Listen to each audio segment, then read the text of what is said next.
Hello, welcome to Out of Box Economics.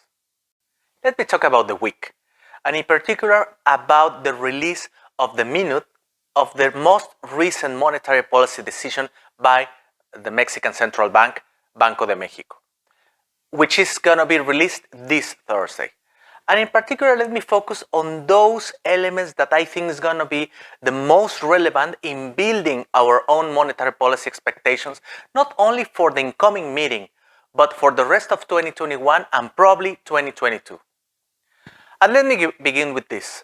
One, I think that my impression is that a lot of market participants and some analysts tend to focus on both composition, on what were the reasoning behind the majority, in this case voting for a new 25 basis point hike.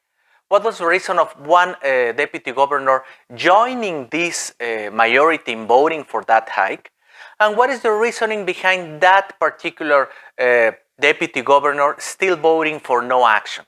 However, I don't think that is too much relevant. That has too much relevant. Why? Because we all know they agree on one thing, one central thing, that most of upside inflationary pressures that are occurring at this time had to do with supply side shocks and are temporary in nature. The main difference, the main discrepancy here is how transitory, how temporal is temporal. I mean, we know that there is a difference, a sharp difference between temporal meaning 1 month or temporal meaning one quarter or even another year. So that's central. That is why I don't think this is too much. This is too much of relevance for the monetary policy expectation. What I think is more relevant, for instance, is that the evaluation or discussion on how much inflation is still in the pipelines. This means not only what should we expect for inflation in 2 months, 1 quarter, 1 year, but what can we expect from inflation that is already there, probably in the form of producer price pressures, and still that have still go through consumer prices. In your screens, you can see how accumulated consumer prices in the orange line has performed so far this year, and how producer inflation in the green line is significantly above consumer prices.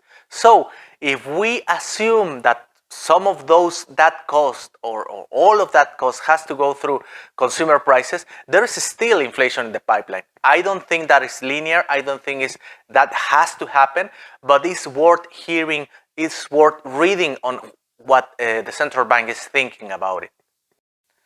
And even more general, let's identify the main points for the incoming meetings, which are, for instance, the prospects of a new 2-digit hike in minimum salary in Mexico as soon as in December, for instance, or what the most of the members of the board are thinking regarding scarcity, are thinking regarding disruption in supply side disruption and their future effects on prices, and what are they thinking regarding the output gap. We can be surprised by the output gap closing faster than expected, not because the recovery is accelerated, but because little by little we are going to find out that probably potential growth has been diminishing, or in a more clear way, would be lower in the post-pandemic world than in the previous to pandemic.